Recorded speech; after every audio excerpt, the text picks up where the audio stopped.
Why does Starbucks use the mermaid logo? Here we are. We finally got here. Because I don't know if you guys have ever stared at the Starbucks logo, but if you stare at it, it looks demonic. Like she has like that Mona Lisa like knowing grin and like these dark eyes. It's just like that's to me is not a comforting image. It's a very scary kind of image. The whole thing with sirens and whatnot is to enchant you, put you under a spell, hypnotize you, get you to jump in the water so they can consume you themselves. So that would pertain to you could call them even a sea witch. And what do witches do? They make brews. Ooh. There you go.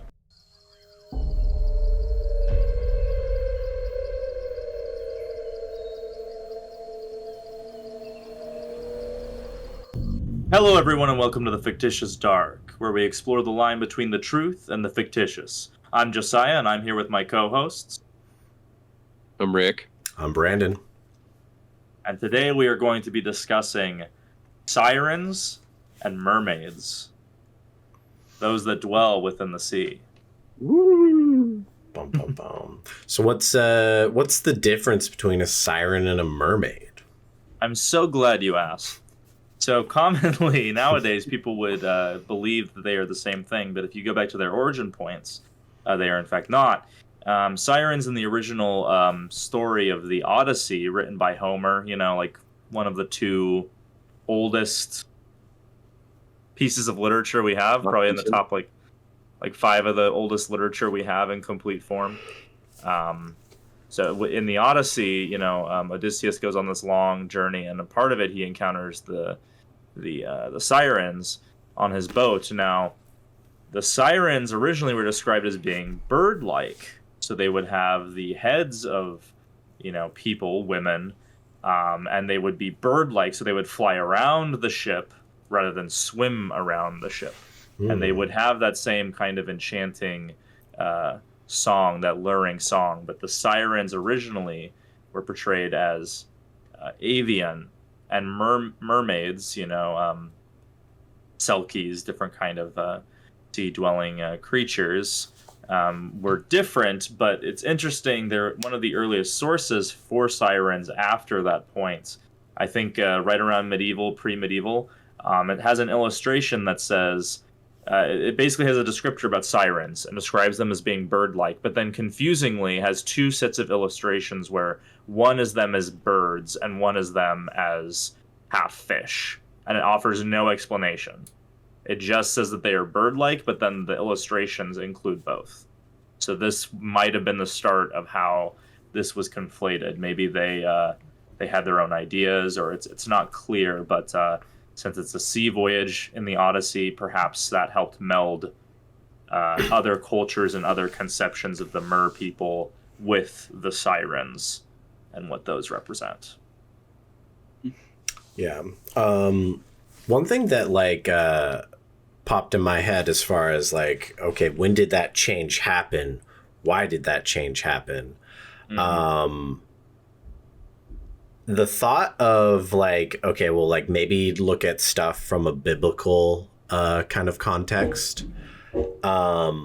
The thought Which we like to do on this channel. Yeah. The thought of fallen angels. Mm-hmm. I think that came to mind, and I find that very interesting because it's what if they were both, and the big thing of a lot of things with fallen angels is all the Nephilim stuff and them interbreeding with man and things like that. And that is a big part of Sirens and Mermaids, is the tempting man and seducing them and all that kind of stuff, trying to lead man astray. So maybe they once had wings like angels, but then they were fallen and cast into the sea or something like that. I don't know. See, I like that because in medieval times as well, there was the conflation between the Leviathan and Satan, and the Leviathan was the great sea beast that dwelt in the deep, dark oceans, and then Yahweh, we've talked about before, the idea of the sky god and the Mother Earth. So like the darkness of the sea, and then the Leviathan would be slain by this sky being. So yeah, the avian nature of the sirens, maybe that is kind of playing off that ancient idea of the fallen angel. Yeah.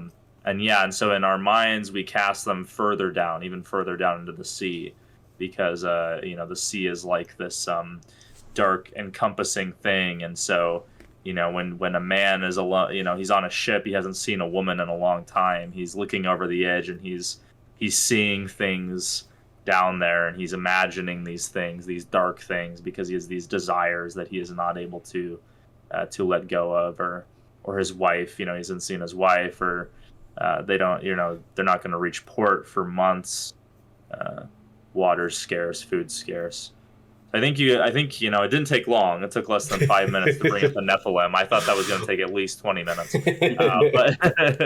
But yeah, I do find that interesting. I didn't think about that the bird form might be because yes, we've talked about it here and there, but the siren, the idea of the siren to me is this kind of seducing song that makes me think of succubus. The succubus makes me think of Lilith. Lilith makes me think of the Nephilim, the fallen angels. So this like constant idea of this seduction, this preying on men's lust and desires, being like the ultimate trap. You're on a mission you have to do, and you get distracted, and a lot of these men are so distracted by the siren they will literally leap to their death into the ocean and sink. Your desires are a weight that pulls you down. Yeah. Did you guys did you watch that video I sent you from TikTok? I did. I did not. You piece of shit. So the he didn't want to listen to the siren song. He did. Yeah, smart. Very smart. It makes sense because he'd find the closest sink and then try to jump into it. Yeah. Just drown himself in the toilet. Yeah. He hears the song like that. Yeah. I'm sorry. Be a lot quicker. Yeah.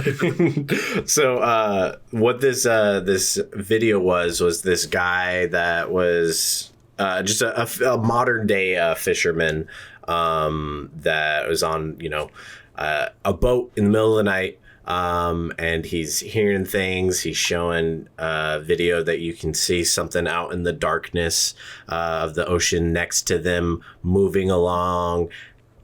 However, there could be explanations for that.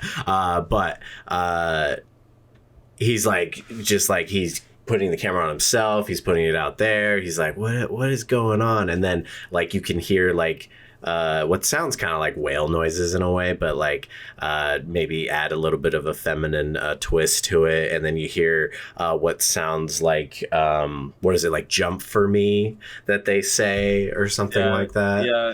I think at the end of the video, it's like a jump for me. Yeah, exactly. Really? So pretty well done. Yeah, trying to lure him in, and he's taking everything very seriously, being like, "What the hell is going on?" Yeah, he's like a modern fisherman, but he definitely looks like Gen Z, millennial type. So he's Yeah, exactly. So video could be very easily faked. Definitely a cool little video though. Nice spooky vibes. Definitely something. Have you guys ever been on a boat in the middle of the night, like out in the ocean? I have not. Not for very long. Fair. So sorry. Let me rephrase. No, not in the ocean, just on lakes. Yeah, fair enough. Yeah. I have not either. But aside, obviously, ferries don't count.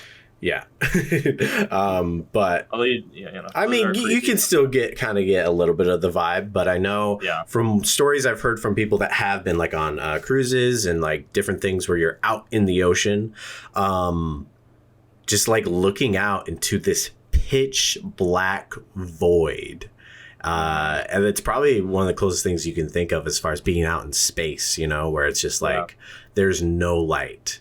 It's just nothingness. So you could kind of see where people just conjure up these ideas in their own heads potentially. And it's something pretty freaky. I find that to be kind of cool personally.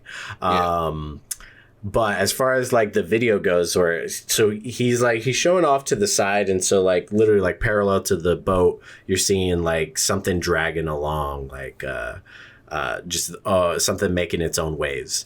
But it's like staying so constant that like a bunch of people are like, oh, the mermaids are swimming right next to the boat and keeping up with the boat.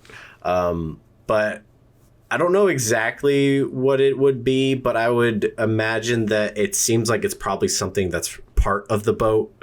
Some form of an anchor, not necessarily an anchor, but because I don't know boat stuff. But it's on both sides, so. Yeah, so from what I can tell, I do know there's certain things where they might have lines that come out and go in. Maybe that's not the case. I've seen these little things. I don't know what else it would be. Did you have any thoughts on what these things swimming parallel to the boat and keeping up with the boat and like not going in and out, just staying with the, almost like it's a little like jet ski on the side? Of course, we have to like think about editing, but there could be some sea life. I'd have to look at it again. They were very long. They were very like, to me it looked like the if we are conceiving of it as the mermaid, like the human half is kind of hidden underneath, and you see like the fish tail going out. So if we're viewing it from a realistic point of view, these would have to be some long, very slender fish, and two of them if he didn't edit one or something. But I'd have to rewatch. Again, it was very well done. If it was you know, the visuals and the audio, or just the audio, you know, it was pretty spooky. I quite liked it. It is kind of weird to see how TikTok has become this new face of horror, this new way of communicating these short, really like the shortest form visual horror stories. Like, you know, it's like you know, like how, you know, there's like jokes and jokes, you know, they can be long stories or they can be really like succinct. And there's like, you know, prose short stories of horror fiction. And now I feel like with TikTok, it's like you have to get this down within 2 minutes. Yeah. Give us something like easy to understand, but that still harkens back to this old mythology. Yeah. No, yeah, exactly. And it's like, it's such a good little neat platform to post to for it, simply because almost every, you know, sighting of something mysterious and rare, you know, it's such a short clip always. So TikTok, which is the domain of short clips, it organically just fits there perfectly. And yeah, it's kind of cool how it's just kind of become this little ecosystem of folklore in a way, reviving it and kind of bringing it back. That's one thing that's really cool about just it's a cool way to have all this just knowledge and old things that like people have forgotten of, like, hey, remember how this kind of used to be a thing that was spooky once upon a time? Check it out, you know. And so it's a cool way to kind of bring back and bring relevance to all these different subjects. So that's one of the benefits of something like TikTok. And I don't know if it outweighs the brain rot, but no. You know, it's like that idea of 90% of content is, if not worthless, isn't very helpful. And then with TikTok, you can consume more content than ever. So you're just multiplying that, you know? Yeah. I just watched the video, and it's pretty crazy, pretty freaky looking. Yeah. I don't know. They could be dolphins. They could be some kind of longer fish. They could be smaller whale. Because the boat's not going like that fast. No, not at all. It's a leisurely pace. Obviously, you're not going to be blazing through at night, because you know, with lack of visibility. Rick, I was curious. I think for kind of the next section of this topic, what do you think is our fascination with this between all these different cultures going back for thousands of years?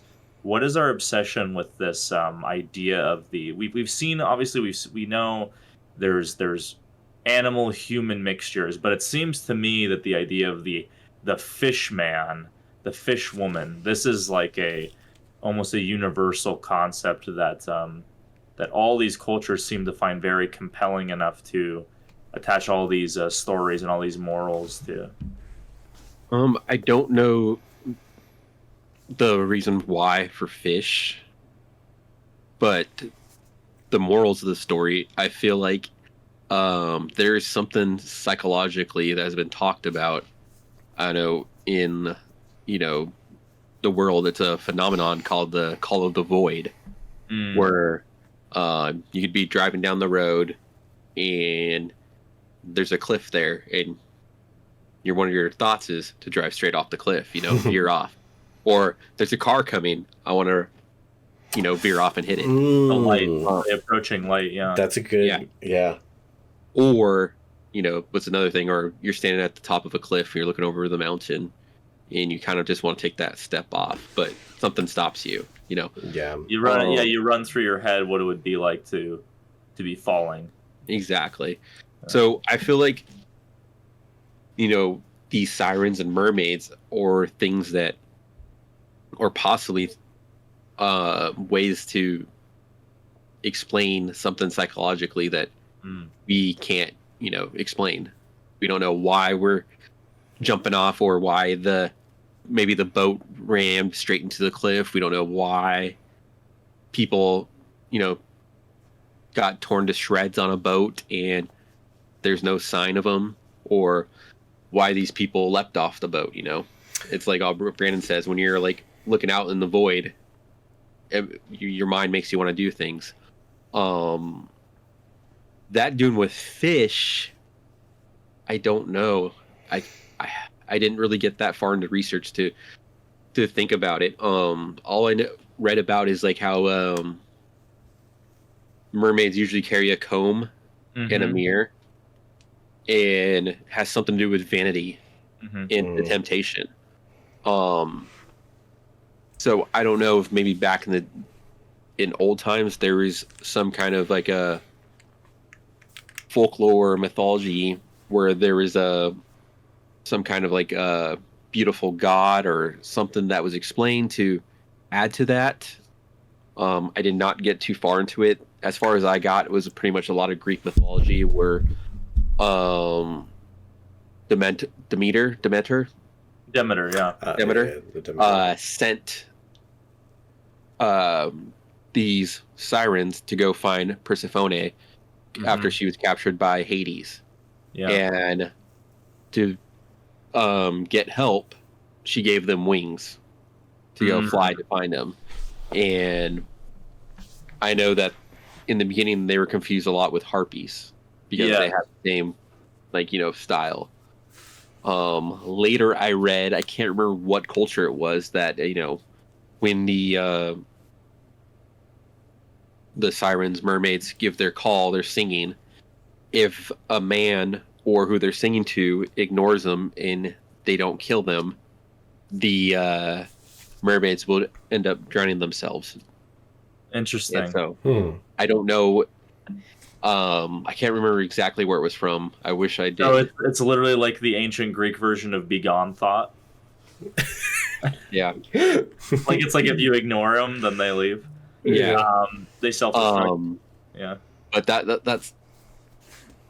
But to answer your question about the fish and how multiple cultures, have over the years, come up with this idea of the temptress being a half fish, half human.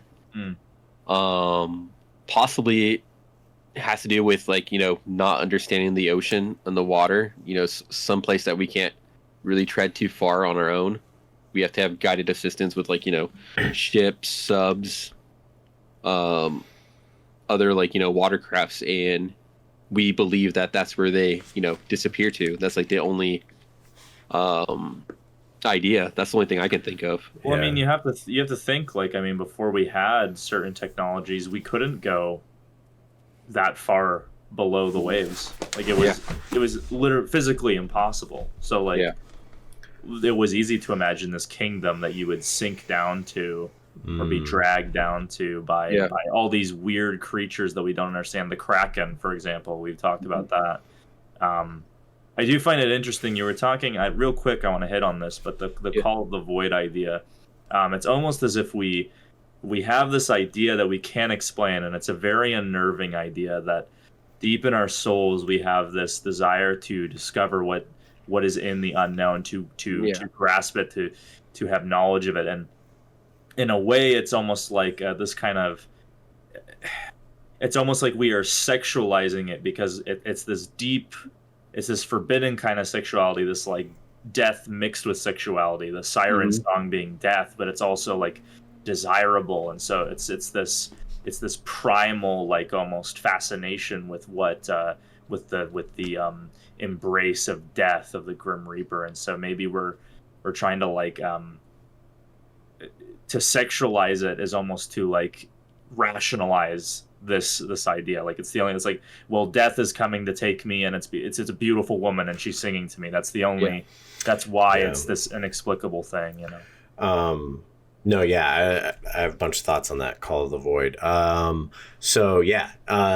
Literally the whole like driving by a cliff and it's like, oh, what if I just like, so that jumping off the side of the boat is literally that same equivalent of just like, what if I so it's just like, and just that like, oh, what if, like, what would happen? Just that weird curiosity killed the cat, that kind of like, why would I do that? There's also the current meme of like, oh, I wouldn't do that, but the parasites, But so with that, where we could potentially, so like go at an aspect of this being 100% fiction. Back in the day, there was the whole thing of throughout history and mythology and whatnot, the way people explain things was through ghosts and spirits, like everything, and gods and stuff like that. The lightning and thunder, it's Thor hitting his hammer, and because they don't, it's so far away, they don't understand it. It's so mystical and magical. But then even stuff like the brownies, where it's like the little house gremlins and stuff that'll come and steal your wine or come and lick your spoons, and like just these weird things of like, they just always, to explain anything and everything, they assigned some sort of spiritual element to it. And so trying to explain, why do I have this feeling, especially being out there on the seas for so long, like these voyages for months at a time, sometimes being lost at sea for years, possibly, them just like kind of losing their minds in a way. And so you can imagine, you're just driving by the cliff. Oh, what if I, but if you're driving by that cliff and that is your only view for months or years, that feeling could just become stronger and stronger. So it's just them trying to make sense of like, in their own brains, of like, why is this feeling becoming stronger? It's like the sea is calling my name, and then they assign some sort of spirituality to it, and it's like, well, it's so the idea is so tempting because women are so tempting. You know, I'm lustful for women. I'm thinking about women right now, and I'm also thinking about jumping in that water. You know, I'm going so crazy with all these people that I see every day on my boat. Wonder if there's a whole city down there. Maybe if I jump in the void, I can see my wife again. I can see a beautiful woman. Or they do hear the sounds of whales, and it's like, oh, that kind of sounds like a beautiful woman singing, and like, so it'd be very easy to just assign these ideas to that, and you know, so. I don't know. I think that is probably the most practical explanation. Yeah. I also read like a small article about how just traveling singers that would travel to all these port towns, they would seduce sailors and steal their money while they slept with them, and take their things, and then they would just disappear. You'd never see them again. And that's what was like one of the ideas of coming up with like these women that just stole their stuff and then bounced away into the water, you know, and got out of Dodge with all their stuff. Yeah, I think the insecurities at the heart of it, you know. Yeah, I just feel like it all goes with the whole idea of men looking for companionship or looking for that, you know, significant other, or if they're on a boat, they're missing a significant other or missing that companionship. And so maybe they're talking about it a little bit more than usual. And then they start hearing these songs that are in the ocean, where it's all these like sounds of the ocean, the, you know, dolphins calling, the whales, you know, doing their thing. And, you know, Call of the Void happens, and then bloop, off the ship they go. Yeah. Exactly. Or maybe they see a hot-looking manatee, and you know, Christopher Columbus had sex with manatees. Confirmed. Yep. I believe it. Well, one thing as well to think about. Happy Columbus Day. Yep. Sorry. Is that Call of the Void would definitely be amplified with like depression. So I'm sure a lot of these people were literally. Can't say the word. Wanted to off themselves by jumping off the boat. They want to take a goodbye leap. And then also, one thing that is just a very common thing is people just assigning a gender to something that doesn't have a gender. So, you know, many people call boats like she and stuff like that. So it's like, oh, what happened to Jerry? Jerry was just here 5 minutes ago. We can't find him. Oh, he must have heard the call of the sirens, you know? And that's just their way of being like, he couldn't take it anymore and he jumped off. Like, it's a very easy way to explain that, of like, he gave in to that temptation because that temptation in your darkest times becomes beautiful, or you know, you start to assign your own ideas onto an act of taking your own life, trying to add art and beauty to it. And then men who survived and had friends that gave themselves to this feeling and off like themselves, a romanticization exactly of it. And so then it's like, oh, what, like if you're just an artist trying to express this feeling of you had friends that jumped off the boat to take their own lives, you draw like a beautiful woman in the sea that they gave themselves to. Right. The sea is a cruel mistress, as they say. Exactly. You have a love of the sea. That can be greater than your love of your wife or women, even, because you like the lifestyle too. Yeah, and that's another part of it, is anything that they love in their tales and the way they talk about, they will assign gender to it. I love women, so I'm going to assign that it's like a woman. Any passions or whatever, like that was just common way to speak back then. So right. And most sailors were men at that time, so That's going to be, female, person they want to be with. Yeah. So and if you squint your eyes right at that manatee and put the seashells in the right spot. the mermen, it seems like they were more used on heraldry. There was Triton, who was the son of Poseidon, and Poseidon didn't have that half fish appearance until recently. It was Triton who had that, and Triton, it was either one fishtail or like his legs were both fishtails, and yeah, he had two fishtails. Yes, and so Heracles fought him, and so there is an aspect of strength embodied in the sea as well. But obviously these are different elements, because the sea can be calm and haunting, and then that's usually when you're going to fall in willingly. You're probably not going to jump off during a storm, because that's really terrifying.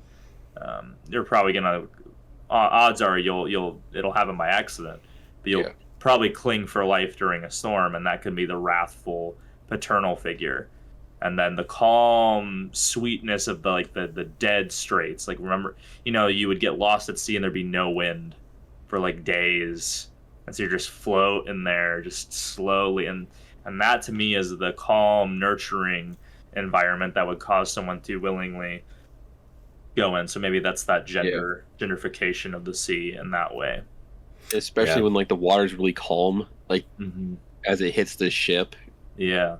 It has like kind of like that. It rocks kind of like a parent. Yeah. Also has like that calming like sound and feeling, and maybe that could be another one of the siren songs that they were hearing, is like the slow hitting of the ship, the rhythmic of the waves hitting, hypnotize you. Yeah.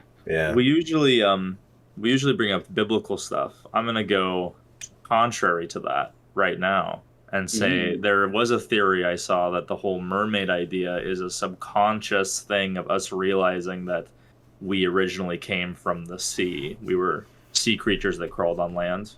Evolution, Yeah. So maybe it's this primal kind of thing of there was once less distinction between beings. Like maybe that's what the all these kind of centaurs and minotaurs and mermaids are. Perhaps it's us kind of remembering that life used to be more, used to be one. It used to be more closely connected until we started splitting off and making unique beings.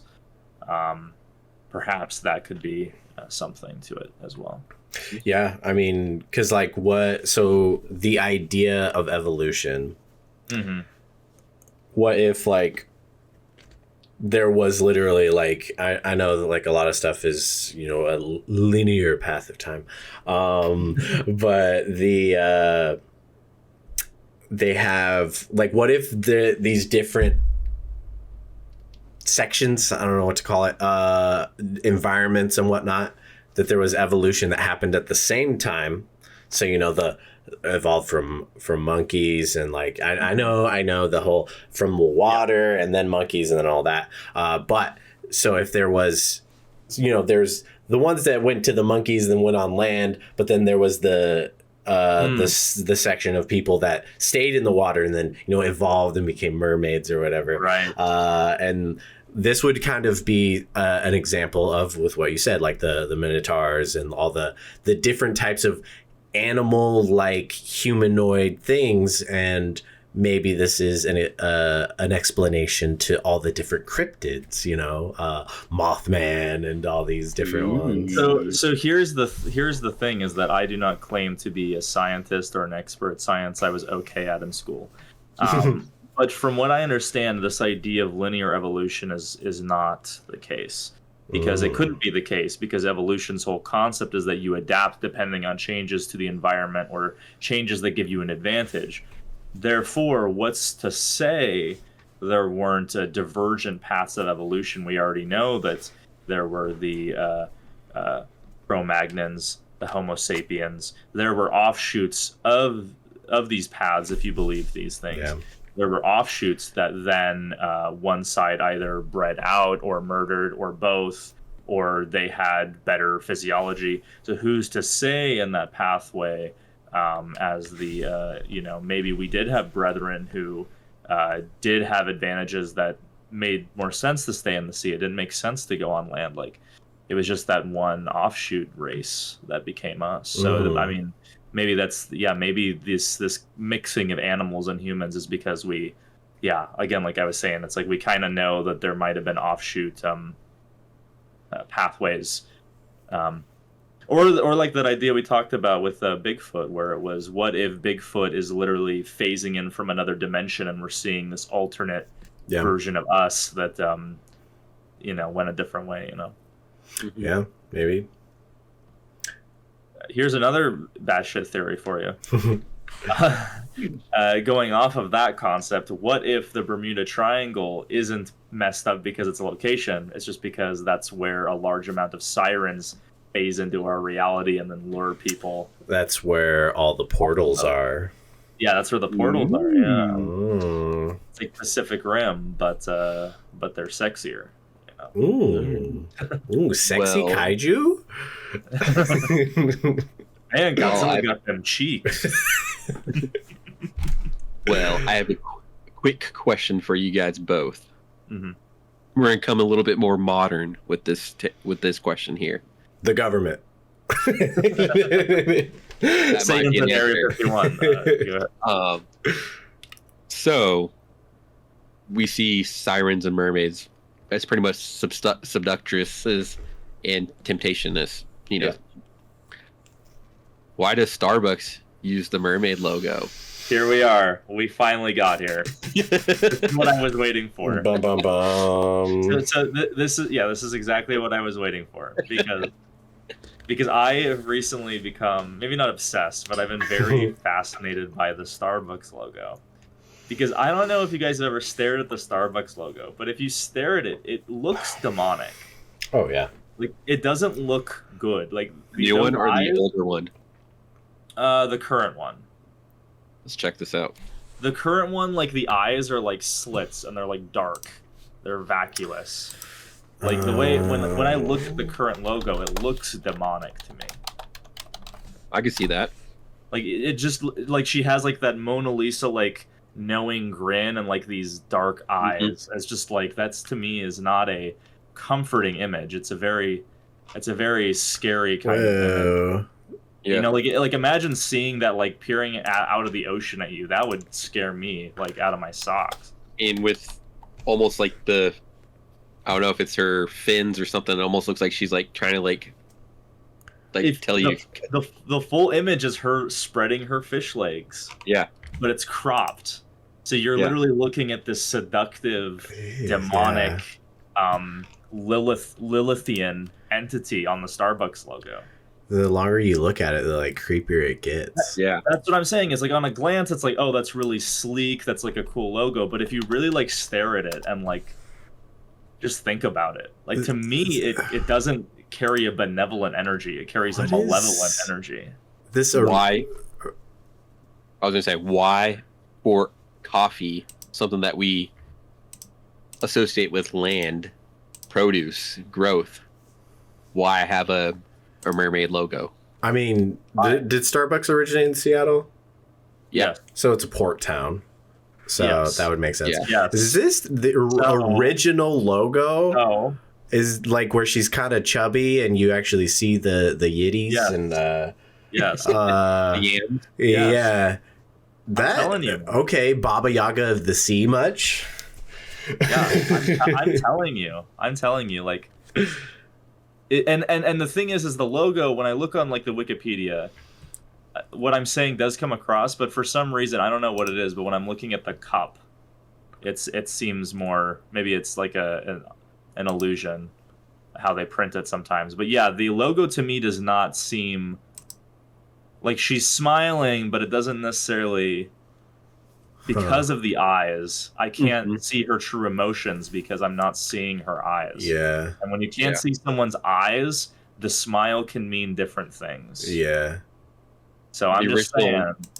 The original logo is like almost like a old maritime styled version of the siren with it, and then it almost seems like they take that old depiction and they kind of almost like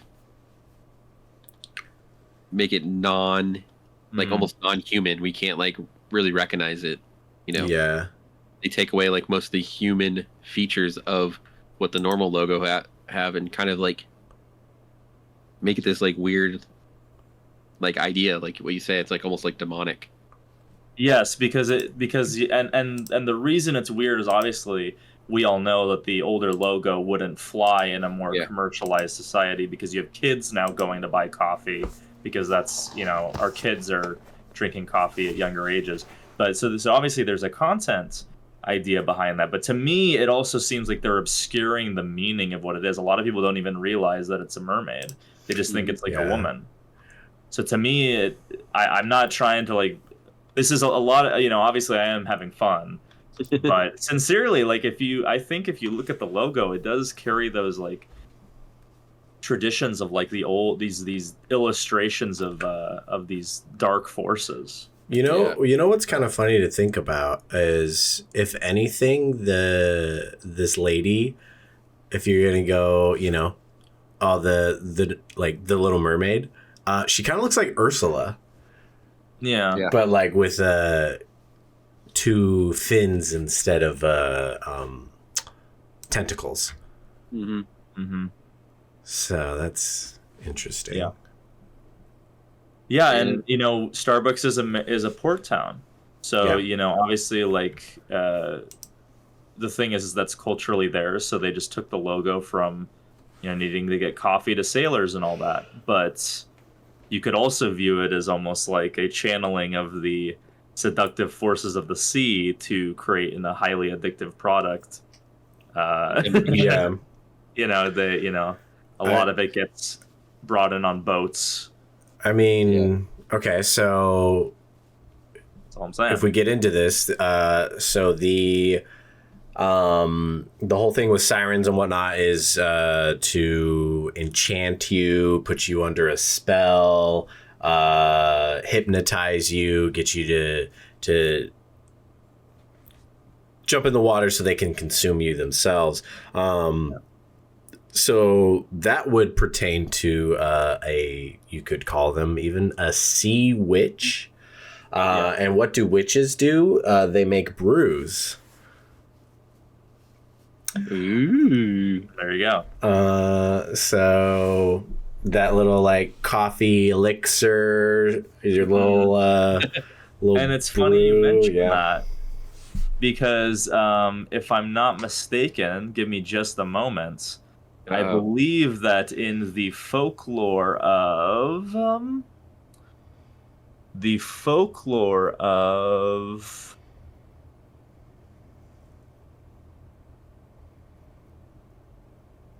I apologize. And I'll just say certain folklores, I believe in Asian folklore specifically, the blood or the fish oil of a merfolk type person would be an elixir that would give you longer life. Okay. Okay. So yeah. Anyway, I'm so glad you brought up Starbucks. I almost forgot. Yeah. That's actually very interesting because you know, you go to typical witch stuff. The nice playful gingerbread house in the woods, the tempting allure and all this stuff, and it's just like it's the same thing but just put at the sea of like lonely horny dudes, a sexy woman. Like I mean you know, and like I'm not trying to stereotype because it's not true, this isn't a truth, but it's the stereotype that usually this is if you're at a stand. Starbucks has gotten more corporatized, but you know, for food service and for specifically coffee stands, you know, you as an owner would hire attractive women because they're gonna come around more, they're gonna hang around more, which means they'll buy more coffee, they'll tip better, you know, like this kind of stuff. Yeah, tipping, you know. But anyway, it's just this is just my perspective. Like again, like I'm not making any definitive claims, just that, you know, that logo, it just does, I don't know. To me, it's the eyes. They don't seem friendly to me. Yeah. To go more about the fish elixir that grants, longer life. Yes. What's the only way in our existence that we know how to have a longer life? It's to sleep less and drink things that make us stay up more. So therefore, longer life, we spend longer time alive during the day. Right. Oh, okay, So okay, yeah. coffee and tea are the two things, yeah. that kind of keep you up and keep you going. It's the monkey's paw because, the Yeah. less sleep you get, the more your testosterone goes down and the worse you feel. It is also addictive, though. Yeah. It is. Yeah. So therefore, maybe the temptation is getting to you, to give you that little bit longer life. Sleep a little less, keep up a little more. Want a bit more energy, Yeah. Yeah. You could argue also just the hypnotized thing by drinking your coffee and stuff. You're under the spell of the caffeine, Yes. I know a lot of people that, it's a ritual. The first thing they do in the morning, they set that coffee pot, get the coffee going, and they drink a couple of cups of coffee. If not, some people drink a whole pot of coffee. Yeah. Well, here's the thing is that it's commonly been my thing that the ultimate lie of Starbucks and a lot of these other places that people think that they're addicted to coffee, but they're actually addicted to all the sugar that gets pumped into it. And you can go through history, and it's not a fact that we talk about. Is that obviously let me give you an example. Why is it that lactose intolerant people can go to France and eat a ton of cheese and be fine? And it's because the way it's processed, right? It's how things are processed. It's what we put in our food. So obviously we have an issue with it now. But if you go back in time, the sugar trade was aside. Like there was the opium crisis, obviously, in Britain that had to do with like Asian conflict there, but the sugar addiction problem goes back a long time. Like there was people just absolutely hooked on the stuff, and I don't think things have changed that much now. In fact, it's gotten worse. It's probably gotten worse, and it's this thing where like you remember the original Coca-Cola was literally just cane sugar and cocaine.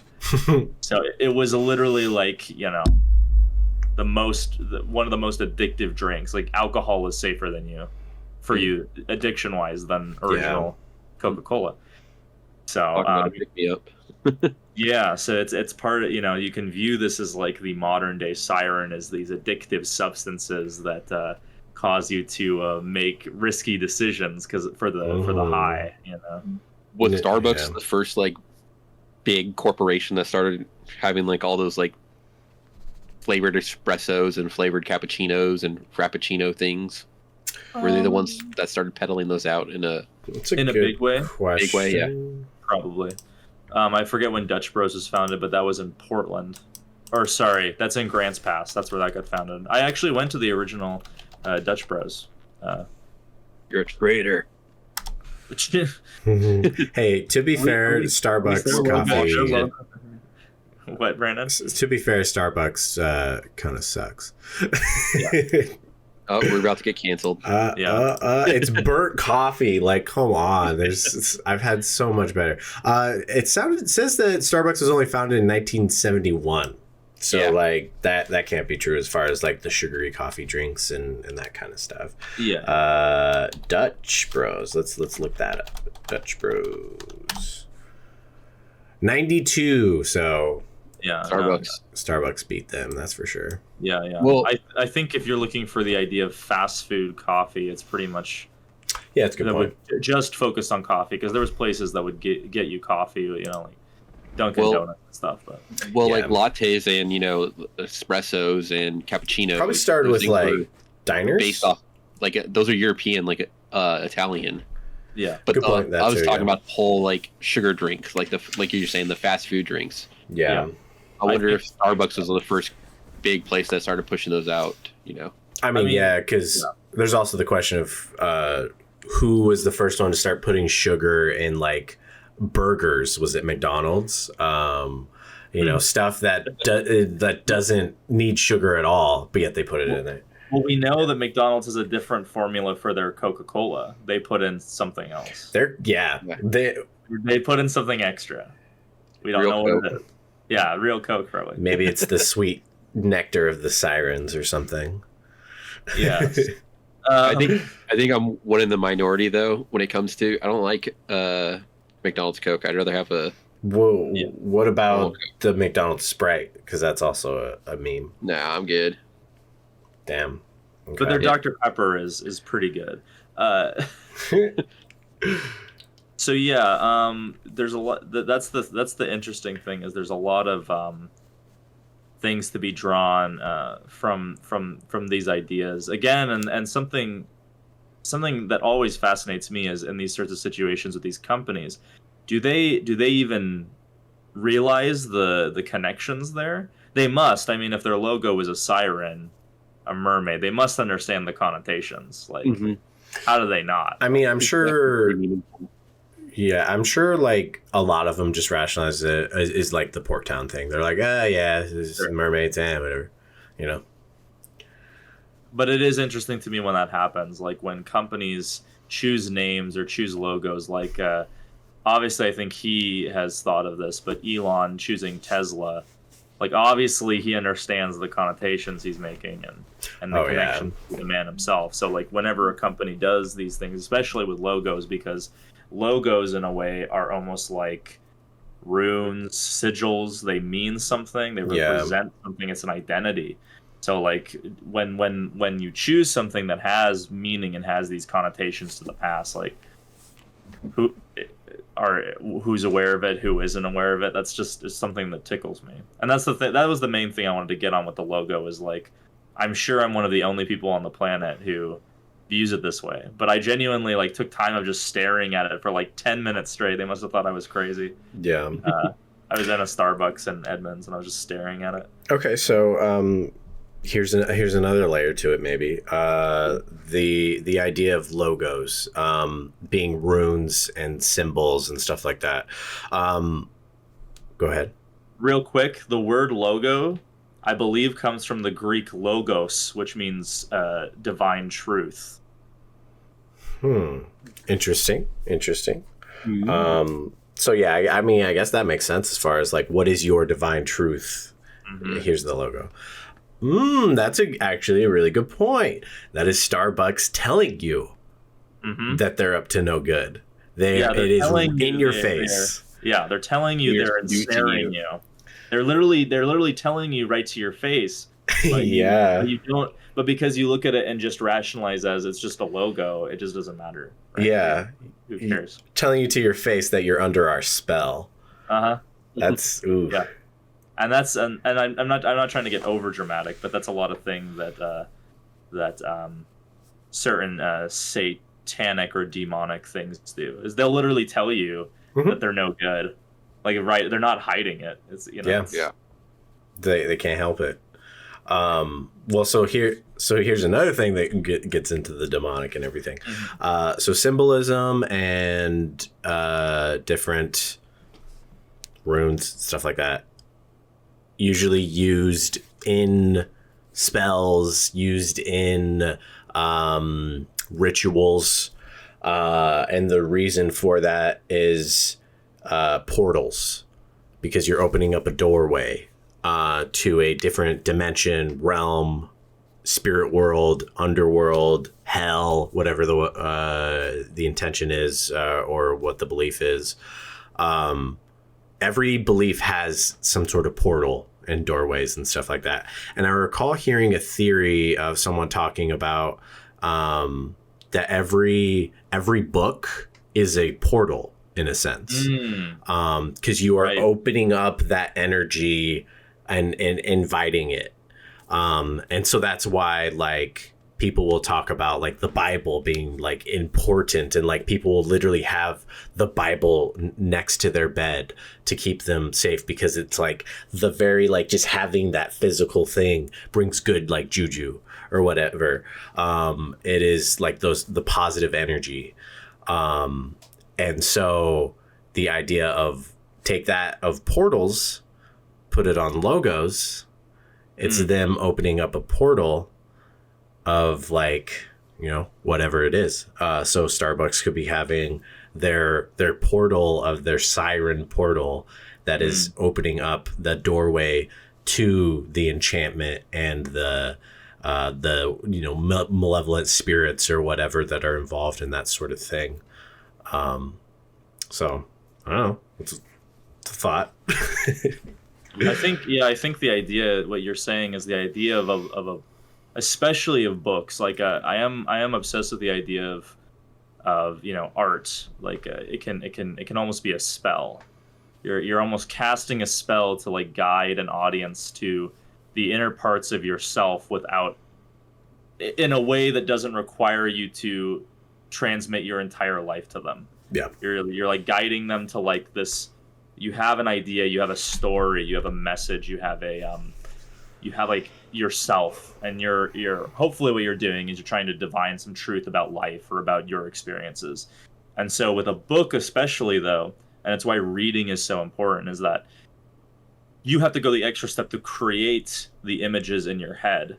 Your imagination is being used, and therefore the words, like a portal, create a world in your head if you're engaging with it. So, you know, it's even more literally. It's transmitting, or your brain is going an extra step than you would just observing something, because it is. But that's why people talk about with like books, like the adaptation process being so difficult, is that I don't necessarily believe this, but it's just this idea of you create this unique thing in your head that is like in a dream, how like they say people they're all faces that you've seen somewhere. Yeah. When you create something from your imagination, you have to be drawing on something, but your brain is combining it in a unique way that is totally cannot be recreated from your brain exactly. No one is going to have the same perception if they're reading. And so I agree with you, is that like, but then logos are the same. It's just like from a visual standpoint, because it's communicating something about you're choosing it to represent yourself. You know, it's like a name. Mm-hmm. A logo is a visual version of a name. So yeah, exactly. And like that almost like kind of makes me think of like the Golden Compass. The idea of, don't they literally call them demons? They do, yes. It's your demon, which is your little like spiritual companion shapeshifter animal. Very prominent anti-Catholic book. Yeah. So it's like, is the siren Starbucks's demon? You know, it's their spiritual companion, which helps them with their addictive substance or something. Yeah, with their megalomaniacal aims. Yeah, that could be the title episode. Bum bum bum. Or sea witches or something. But okay. Well, there's all sorts of other interpretations as well of mermaids and sirens. If you guys want to move on to some of that. I know there's one. Have you guys heard this one? This one isn't necessarily the same thing, but like it's very typical for a lot of siren and mermaid stuff, where they drown men. They tempt them into the water and then hold them under the water and drown them. And that is a couple different variations as far as their purpose for doing that. Some of them literally eat them. Others just different things. I mean, what are common things that you guys heard about, like their purpose of why they want to drown them? Yeah. they could just find it fun. They could be malevolent. Yeah, they're like dolphins. If you didn't know, dolphins are complete assholes. Yeah. We won't say the word, but they do things. Go ahead, Rick. I was gonna say, also when the only things that something in the water can do, what else are they gonna do? Drown you? Yeah, true. That's one of the big explanations that they think of. Energy vampirism. It's like. Yeah. It's like a succubus. Yeah, there's stuff with like power from the death. Also stealing your soul, that kind of stuff. Yeah. But so there's this one. You're giving in, right? They won't drown you unless you like give in. They're not gonna jump up and grab you. You have to like lean in and you have to make that leap closer and kiss them, and then they'll pull you under. Yeah. Mm-hmm. They're literally, it's like OnlyFans. Ooh. So there's this one thing. Oh wait, okay.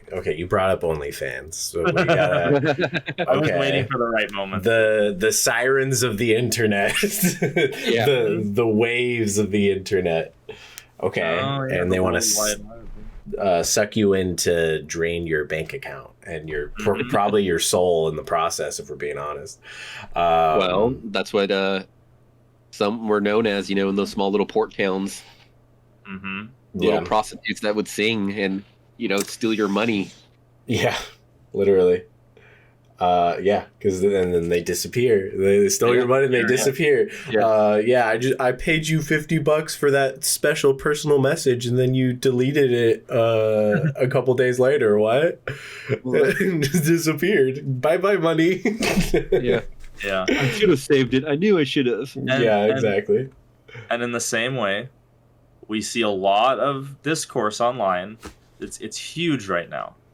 It's so huge. I don't even feel like I need to say it, but I will. It's the idea of the Sigma male grind set. It's this idea that you need to focus on yourself and self-improvement in your life. And if you let these seductresses take your attention, take your money. I could have been writing my novel, but I decided to please myself for like 2 hours. I couldn't stop. It's another addictive thing. Mm-hmm. It's an addictive thing where you are Odysseus and you're on your ship of life, and you have hopefully you have this talent, you have this passion for something. Strap me to the front. Strap me to the mast. Yeah. It's literally like, here, strap my hands to the editing software, and I can't leave. Everybody else put beeswax in your ears. Yes. Come on, boys, so carry me through the anime convention. They're doing a hentai cosplay over there. Yeah. I just Don't came here untie me as much as I tell you I want you to untie me. I just came here to be Assassin's Creed Valhalla, and they're pawing at me. Please help. Yeah, so I view in a symbolic way, you can view it the same way as it's like the ship can represent your path, your life, and there are these forces that will come and try to distract you, try to suck you dry, and try to take all this energy you could give to like something meaningful and improvement wise, and spend it on these things that will inevitably drown you. Yeah. Mm-hmm. No. Yeah. Exactly. So, don't jump off the side of your web browser into the OnlyFans /hubs/ all that. I don't want to go on a moral lecture, but like it's this idea of like obviously on the ships they had less options, but it's so funny how like there's so many of these men who will be like these simps on OnlyFans, and they know that there's plenty of free material out there, but because they need companionship that goes beyond, they need like even the slightest acknowledgement because it never happens. Yeah, they will give so much money just for that. And so to have this idea of something is singing a personal song just for me, it's not even message. It's a personal message, right? So it's photo. Because once it's personalized, then it means something. Like if you're conscious of like, I could go to the port and pay this woman, but this creature of the sea has like knows me and like is personally asking for me to go down, so. No, yeah, because, like, why would I go anywhere else when this option is singing my name and praising me and moaning my name and, like, just making me feel so wanted. Like, ooh, that is a devilish alley right there. Yeah. So I have a quick question. So for the Sigma Men grind that tells you to withhold and everything like that, Yes. would that make Andrew Tate a merman then? Yes. Yeah, because if you think of it like any of these grifters, it's the same kind of deal, right? Anybody who's trying to deceive you, pull you in when they themselves are probably weaker than you are. Oh yeah. Andrew Tate is a merman, confirmed. I believe it. Yeah. I mean, most his clips. Do you see his legs? No. And he's always in a robe. He just got out of the water, put on his little robe. Yeah. All I'm saying is I ain't ever seen Andrew Tate and a pair of legs in the same room.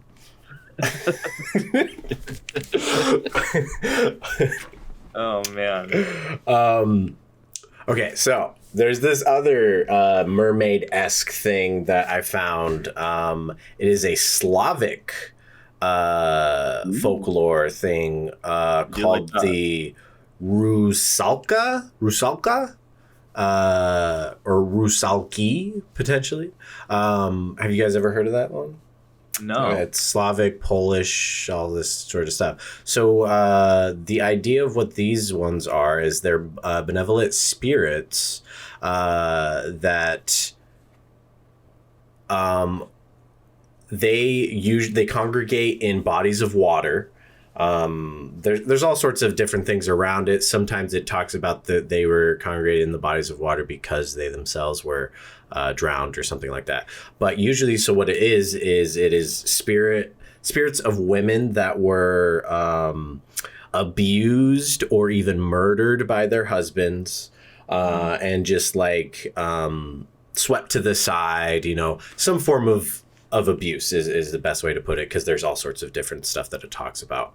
And like eventually they died, and in their pain and their grief for all the stuff they went through, they became a malevolent spirit that resides in these bodies of water, and they resort to pretty much doing the same thing of sirens, of luring men into the water and then drowning them. Because they now have this like eternal hatred for men specifically. Mm-hmm. The grudge, yeah. Yeah, exactly. So this one is like they are literally killing men just because they hate them. There's not any sort of other gain. Yeah. They're not eating them. They're just a spirit that is begrudged. And yeah. And I think that's again, I don't view this as a negative, because it's coming from a place of vulnerability or truth usually. But you can see that in a lot of what we've been discussing, a lot of this has to do with these fears of women by men, justified, because you're foolish if you dismiss the power of women. It's just madness to do so, because it's like you see all these different fears, like, oh, this woman, the siren of the port town, she's just gonna pretend to like me and then take my money. And then you have like the siren of the that's just like basically like playing with you, like your food. And then you have the siren who truly is going to lure you in and then kill you because she hates you. That's her motivation, because she was hurt by someone and now you are the latest thing in the pathway. Yeah. It's these deep set kind of archetypal fears of I'm really attracted, but deep down, like what if like some other guy like hurt her, and now like I'm gonna be on the receiving end of this hatred or something. Yeah. Yep. It totally reminds me of some of my friends. They were like, "Oh, I went to the strip club. I met this girl that really likes me. She told me to come back when I get paid and hang out with her." I'm like, "Are you sure she really likes you?" Yeah. She told me to come back. She gave me her real name. Are you sure that's her real name? So funny. Yeah. Her name was Starbuck. I'm like, did you get her? I'm like, did you get her phone number or anything like that? No. She told me that I know where she works. That she can come. I can come visit her anytime she wants, or anytime I want. But to me, yeah, to me the sirens seem, and what I've encountered, they seem to be, or mermaids specifically, the malevolent ones. Yeah, they seem to be doing it purely for those hateful, negative reasons. Mm-hmm. Yeah. And Dovlu mentioned the Selkies, which are Celtic Irish. Sorry, God, I'm so sorry. Celtic Scottish. The Marrows are Irish, but they're like seal based, and they would shed their human skin, so the Selkies could go on land for limited periods of time in human skin, and then they would shed that. Yeah, their seal skin. Yeah, their seal skin. Yeah. Well, yeah, I remember because isn't like one of the main stories the Selkie, like this man discovers that there's this Selkie that like they'll put on the skin, and it's like a literal skin suit that they'll leave. So he stole the skin suit so that way, because she was beautiful in her human form, so she would marry him and everything, and then finds the seal suit, puts it back on, and then just bounces and never comes back. Maybe to visit their children, but not to care about the husband. That one's interesting, especially because like they're literally putting on the skin, which is like, I know people get mad about this. Skinwalker. Gotta get that algorithm real quick. Yeah. We've been talking too much about corporations. We gotta put in Skinwalker somewhere. Yeah. I mean, it's the same idea. I'm not saying that it's like the same thing. It's just the same idea of you put on the pelts, the skin of this thing, and you transform into it. The interesting thing is I've seen a lot of material of these different things associated with the Fae at some point. Yeah, that too, and that is a mighty deep rabbit hole right there. Yes. Yeah. One day we'll have to jump down. Yeah. The thing with all of these different, like, mythologies and cryptids and so on, there is multiple different religions that have different takes on them, and multiple different takes that, if you look at them, they all kind of blend together in one way or another, Yeah. And that is one thing that I think we've seen over the last, I think this is episode number 11, that we've seen that, if you're looking at everything objectively, you can see that a skinwalker can be, Dogman. It could be, now we're talking about Selkies. It could be, what's it called? What we were talking about earlier. Maybe a Mothman, for instance. I don't know where I was going with that, but a Mothman. All these different things we've talked about is a transformation. Mm-hmm. Shapeshifters is maybe a human or a human-like person taking on the characteristics of an animal. It might not be a straight-on transformation into the animal as we know them, but just the characteristics they take on and they imbue while they put on this ceremony of putting on a pelt or a certain part of the animal, or even consuming the animal. It's the ceremony in which they become one with the animal.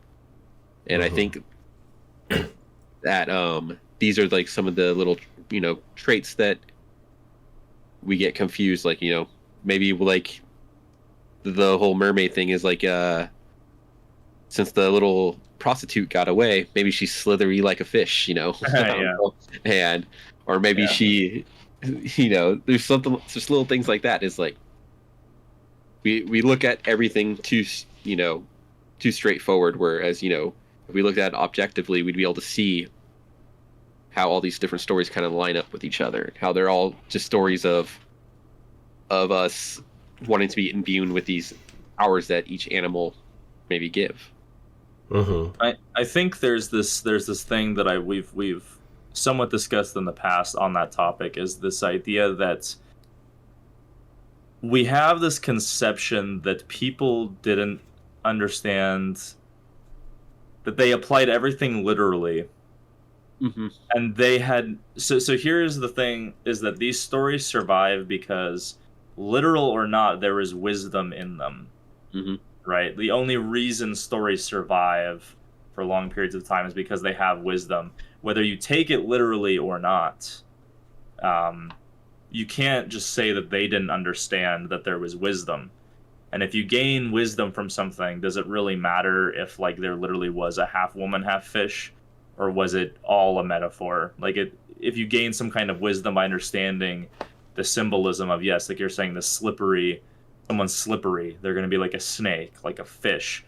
Think about the qualities that these mixtures have between this animal and this human. And if a person takes on these qualities of a bear, what are things about bears that you should avoid, or what should you be cautious of? Their strength, their speed, like their slipperiness, so like there's a reason why there's wisdom to be had, even if you think all of this is just completely fictitious. Yeah, definitely. And in, like I said, there's reasons why multiple different cultures that had no connection with each other have the exact same stories that they pretty much tell. It's because we each have these like little stories, like you said, that give off wisdom, give us something to learn from.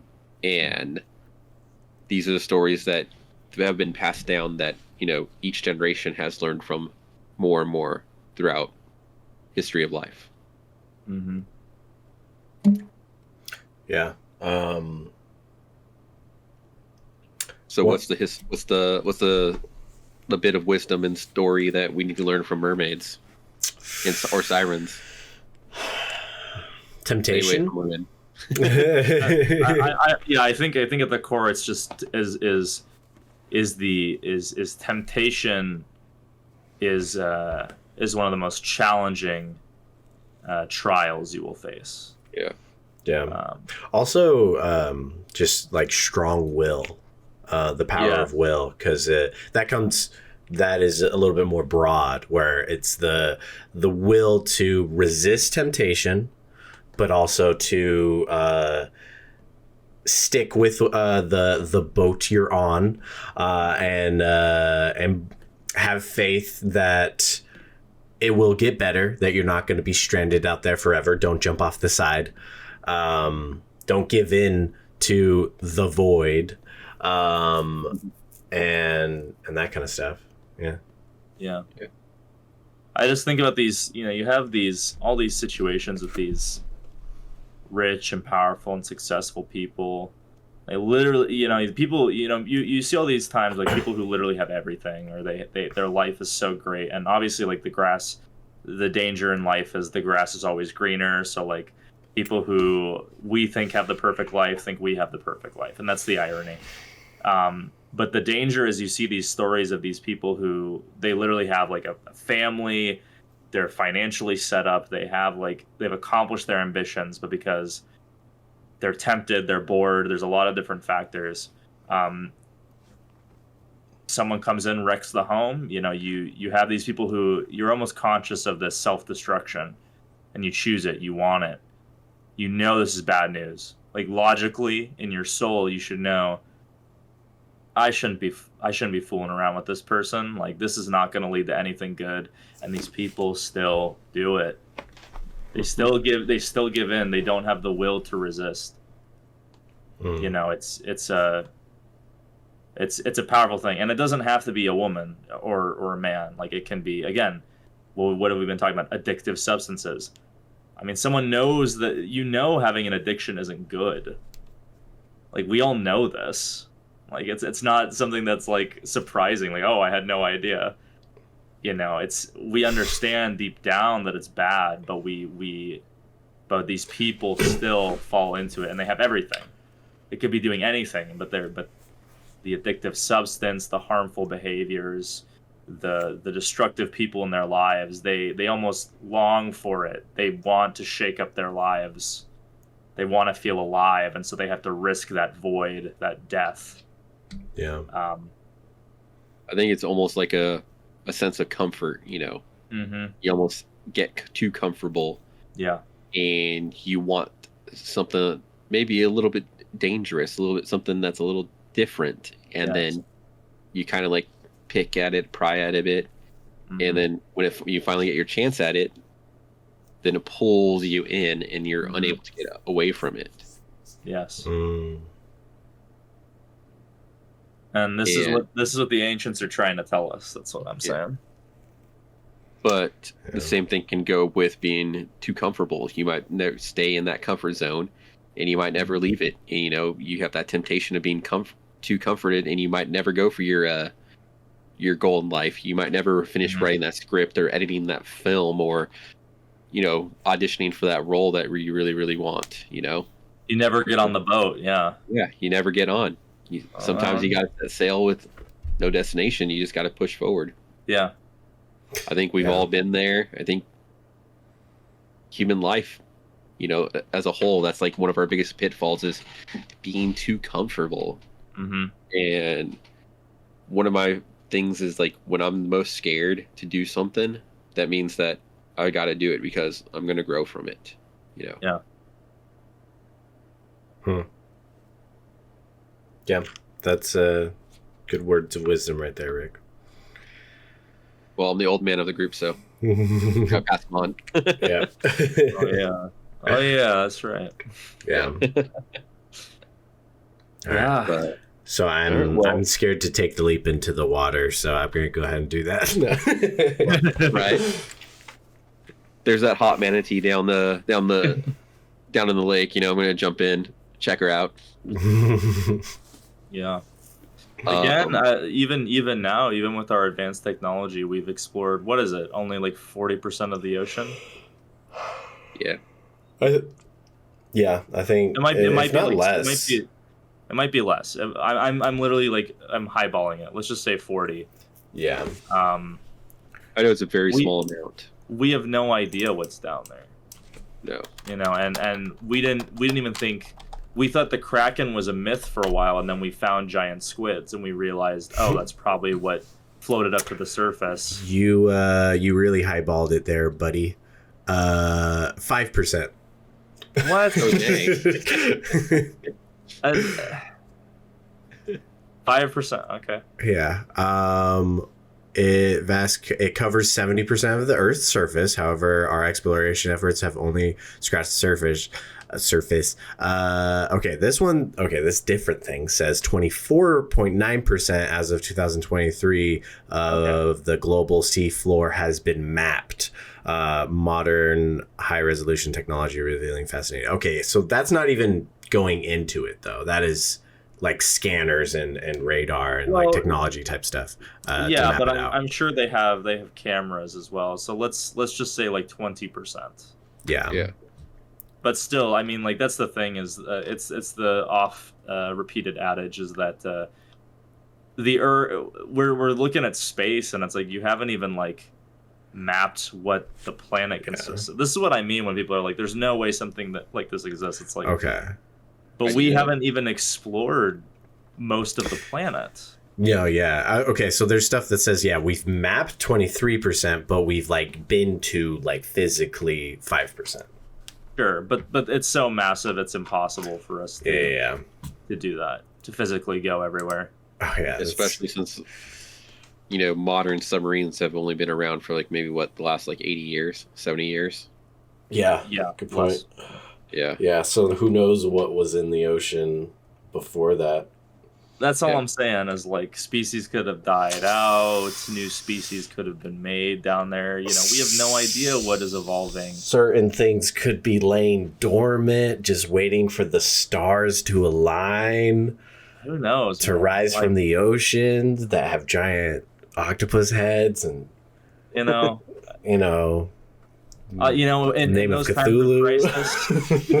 times of crisis, I just say Aya, and it all works out. Man. That's all I do. Dagon, you know. Yeah. Dagon on high, man. But yeah, that's what I mean is like it's this foolish idea because we truthfully have no idea what's down there. And if and the fact is that we haven't been able to be down there for ever since we've been around, so we have no idea what pathways of evolution or creation have occurred down there. Yeah. Who knows? That's a good point. You got if you really believe in evolution, you got a whole nother world down there. Yeah. So I think it would be safe to say mermaids / sirens are possibly the most likely folklore creature or cryptid to exist because the ocean is so unmapped. We can't use the argument of, well, we have trail cams, that's why we haven't found Bigfoot. That's a good point. It's like it would be the hardest to find them because they could just keep going down if they function the way we believe them to. Yeah. Ooh. Do you think mermaids or sirens are to be at fault for the one submarine imploding? Maybe the Kraken. Yeah. The deep ones, you know. The deep Krakens, yep. You never know. Aya Dagon. Yeah. But yeah, I do think that definitely at first glance, you know, mermaids, sirens, it seems like that's a very basic concept. But in fact, it is embroiled in all these different things that come together and paint a fascinating picture. And I think we've pretty much done like a very, very broad explanation of these, you know, folklore creatures. Every culture has a different description of what they are and what they've done, you know. And you can spend hours, exactly, spend hours and hours. I mostly just did research on like Greek mythology and European, you know, and I felt like I didn't do enough. I felt like I could have gone further. I felt like I needed more time, you know. So maybe this might have to be a little episode that we come back to in the future. Yeah, maybe we can cover it more and include things like succubus and all those other ones. Yeah, incubus. That too. You know, the men need some love. The incubi. Yeah. Incubus, my favorite band from the 90s. Not bad. Not bad. Not bad. Not bad. Yeah. Anything else, gentlemen? I think I'm all mermaid up. My mind is mermaid up. Yeah. I think I'm good. All right. Thank you, everyone, for joining us here on the Fictitious Dark. Please like, comment, let us know if you like the video, what else you want us to cover, creatures, cryptids, conspiracies, serial killers, whatever. Make sure to share the video around on subreddits where we will get downvoted and you'll get upvoted. And make sure to thank you. And make sure to stay tuned for our next episode, which I'm not going to hint at the episodes anymore because we've delayed it too many times. Yeah. True. Wait, get ready for the next episode where we talk about things and we somehow fit skinwalkers into it. And the Nephilim, and maybe we might take a trip to Victorian England. And I'll probably mention Mormonism at some point. And I'll ruin my chances of a marketing deal with a company by bringing up demonic signals. Yeah, it's great. Everything is demonic. Yeah. Perfect. Have a good one, guys.